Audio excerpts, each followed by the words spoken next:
alhamdulillah yau dai shahararren mawaƙin nan wato Hamisu Breaker ya kammala gininsa wanda ya fara tun a lokacin coronavirus.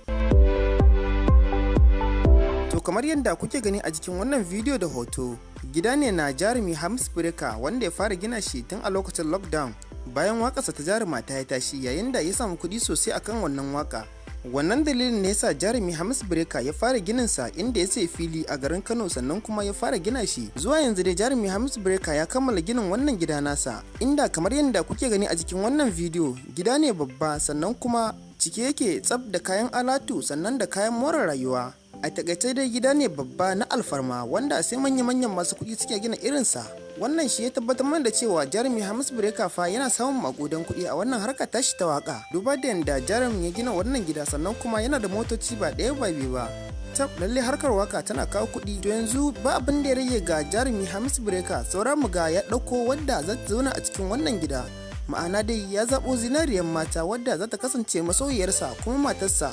wacce za ta zauna a cikin wannan gida. A takaice dai yanzu abun da ya rage ga jarumi Hamisu Breaker shine ya aure. Tun bayan bayyanar wannan bidiyo da kuma wannan hoto na gidan jarumi Hamisu Breaker, jama'a suka fara cece-kuce akan wannan al'amari, yayin da wasu ke ta sanya albarka suna masha Allah, inda wasu kuma suke cewa ƙarya ne kai wannan ba gidan mawaƙi bane ba, kuma musamman mawaƙin Hausa. A inda ɗaya ɓangaren kuma suke cewa masha Allah to saura aure. Wasu kuma daga cikin waɗanda suke tafka wannan muhawara akan wannan gida na jarumi Hamisu Breaker suna cewa ne saura aure, sannan kuma mu muna so ka aure jaruman Momi Gombe, inda da yawa daga cikin waɗanda suke muhawara akan wannan al'amari suna so jarumi Hamisu Breaker ya aure Momi Gombe ne saboda turka-turkar da suka sha tare da shi da ita, sannan kuma jarumar ta kasance wadda ta hau waƙar jaruma wadda dukkanin wata babban wakarsa idan jarumi Hamisu Breaker zai yi to yana ɗora wannan jaruma ce wato Momi Gombe, inda wannan dalilin ne yasa jarumar ta yi suna aka santa a ko'ina. Sannan kuma kowa ya san da cewa shakuwa ta kai shakuwa tsakanin Momi Gombe da kuma jarumi Hamisu Breaker. A ɗaya bangaren kuma wasu da dama suna cewa mun fa ba wadda ya kamata ya aura sai jaruma Rakiya Musa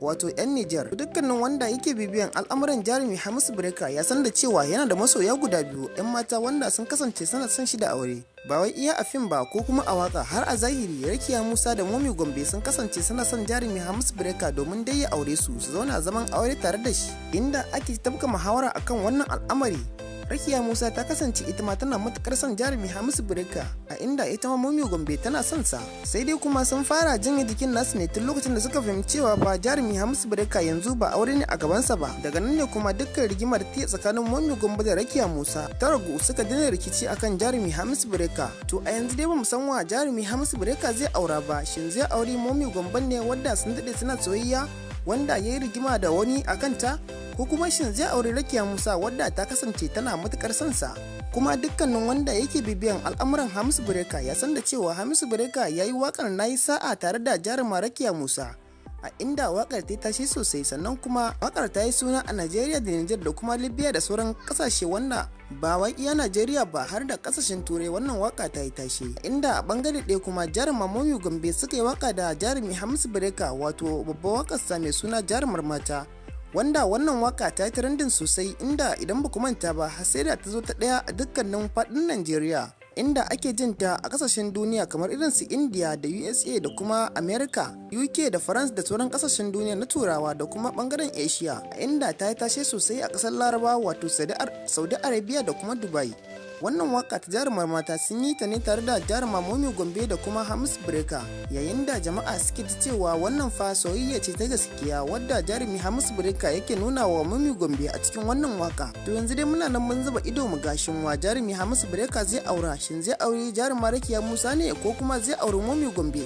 Tunda dai alhamdulillah ga gida nan dai an kammala wannan ƙirarren gida wanda akalla ya ci miliyoyin kuɗi da yawa, akalla ba a kasara ba wannan gida idan bai ci miliyan 100 ba to zai kusa. To mu dai ba abin da za mu ce sai dai mu ce ubangiji Allah ya sanya albarka a cikin. To kamar yadda kuke gani a jikin wannan bidiyo da hoto, gida ne na jarumi Hamisu Breaker wanda ya fara gina shi tun a lokacin lockdown bayan wakarsa ta jaruma ta yi tashi, yayin da ya samu kuɗi sosai akan wannan waka. Wannan dalilin ne yasa jarumi Hamisu Breaker ya fara ginin sa, inda ya sayi fili a garin Kano sannan kuma ya fara gina shi. Zuwa yanzu dai jarumi Hamisu Breaker ya kammala ginin wannan gida nasa, inda kamar yadda kuke gani a jikin wannan bidiyo, gida ne babba sannan kuma cike yake tsaf da kayan alatu sannan da kayan more rayuwa. A takaice dai gida ne babba na alfarma wanda sai manya-manyan masu kuɗi suke gina irinsa. Wannan shi ya tabbatar mana da cewa jarumi Hamisu Breaker fa yana samun makudan kuɗi a wannan harka tashi ta waka. Duba da yanda jarumi ya gina wannan gida sannan kuma yana da motoci ba ɗaya ba biyu ba.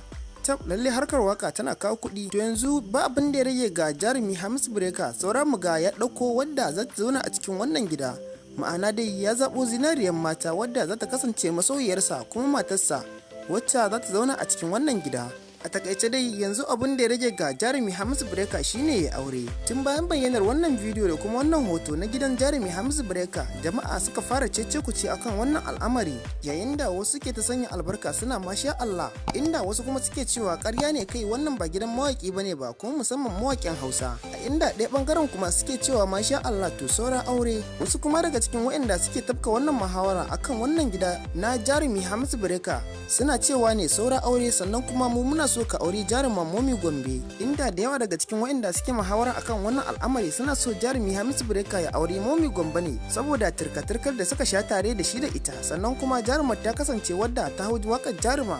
wadda dukkanin wata babbar wakarsa idan jarumi Hamisu Breaker zai yi to yana ɗora wannan jaruma ce wato Momi Gombe, inda wannan dalilin ne yasa jarumar ta yi suna aka santa a ko'ina. Sannan kuma kowa ya san da cewa shakuwa ta kai shakuwa tsakanin Momi Gombe da kuma jarumi Hamisu Breaker. A ɗaya bangaren kuma wasu da dama suna cewa mu fa ba wadda ya kamata ya aura sai jaruma Rakiya Musa wato 'yan Nijar. Dukkanin wanda yake bibiyan al'amuran jarumi Hamisu Breaker ya san da cewa yana da masoya guda biyu 'yan mata wanda sun kasance sana son shi da aure, ba wai iya a fim ba ko kuma a waka, har a zahiri Rakiya Musa da Momi Gombe sun kasance sana son jarumi Hamisu Breaker domin dai ya aure su zauna zaman aure tare da shi, inda ake tabka muhawara akan wannan al'amari. Rakiya Musa ta kasance ita ma tana matukar son jarumi Hamisu Breaker, a inda ita ma Momi Gombe tana son sa, sai dai kuma sun fara janye jikin nasu ne tun lokacin da suka fahimci cewa fa jarumi Hamisu Breaker yanzu ba aure ne a gabansa ba. Daga nan ne kuma dukkan rigimar ta tsakanin Momi Gombe da Rakiya Musa ta ragu, suka dina rikici akan jarumi Hamisu Breaker. To a yanzu dai bamu san wa jarumi Hamisu Breaker zai aura ba, shin zai auri Momi Gombe ne wadda sun dade suna soyayya